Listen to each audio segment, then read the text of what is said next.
gamers, if you're looking for a nice relaxing day at the park kind of game, then you want to check out Hello Kitty Day at the Park. Let's take a look at how this game plays. In this game, players will be completing various activities as they enjoy their day at the park. On your turn, you will place a tile, move your character, complete your different adventure cards, and then redraw cards and tiles as appropriate. So first thing you're going to do is play one of your tiles from your hand. If you match the symbol, so in this case, if I matched two birds, I would get a bird from the supply. Or you can match color as well, so these items are both red, and then I have a choice. I can take a bird or a music note. Whatever tile you place out, we'll get an attraction tile. I'll take a music note for that one as well since I needed one. And then you can move your character up to 3 spaces. If you land on that attraction tile, you can take it and it will be a special ability you can use on this turn or a later turn. And then you will also collect all the things that you've walked through. So in this case, I'd get a bird, a music note, and another bird. So I'll collect those here and just put them in my reserve, maybe match them up where I need them if I have anywhere to put them. Then you can choose to complete any cards as appropriate. So in this case, I do have enough things here. But a special rule about that is that since I'm on a bird tile, I don't need to spend this bird. I can use the bird on that tile as though it were an extra resource. So I only have to hand in these here, and then I would move this into my completed pile and get 2 points. At the end of my turn, I will draw more cards to refill, and I can choose from any of the levels of cards that are easy, medium, and hard. When I do take a card, I can also choose what side I want it to be on. Easy will have, all of them will have points on one side and an ability on the other side with slightly less points. Easy, let you turn in additional resources for points.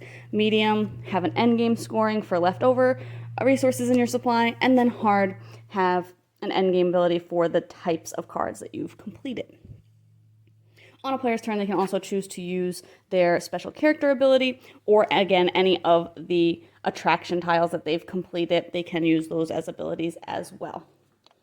Players will continue doing those actions until the stack of tiles runs out, and everybody will have equal turns, and then you'll just do any of your endgame scoring, and the player with the most points wins. I thought this game was really cute. It's got a very kind of relaxing zen vibe to it. It's a pretty light game, good for the whole family, which I really like. I thought that the actions that you take on your turn, kind of putting on your tile, moving around, collecting your resources, that kind of set collection, very simple to follow, very streamlined, works really well overall. The one thing that kind of stood out to me was the different character abilities. I thought that those didn't feel like they were not unbalanced, but they just kind of felt like some of them were really unique and had a lot more variability. They could take cards off of the top of the deck, or they could use their ability to pay less resources for cards, while other ones were just, turn in some resources for some points, or use resources as wild, so they didn't feel as unique. All of them do have 2 sides, which is nice, but I just thought some felt a little bit more exciting than others for the gameplay, but I think that comes down to maybe who's using them, how they're using them, things like that, because you do have to use attraction tiles as a bench ability in order to use your ability more than once during the game anyway. But overall, I thought that, again, the game works really well, has a good flow. The cards are all pretty different. You can kind of go for really big ones and get more points. You can go for the little ones and try and just do a lot more of them. So there's different ways to approach the game in general, and it works well. It's super cute, and who doesn't love Hello Kitty? But you can check out my full thoughts on the blog today to decide if this one's for you.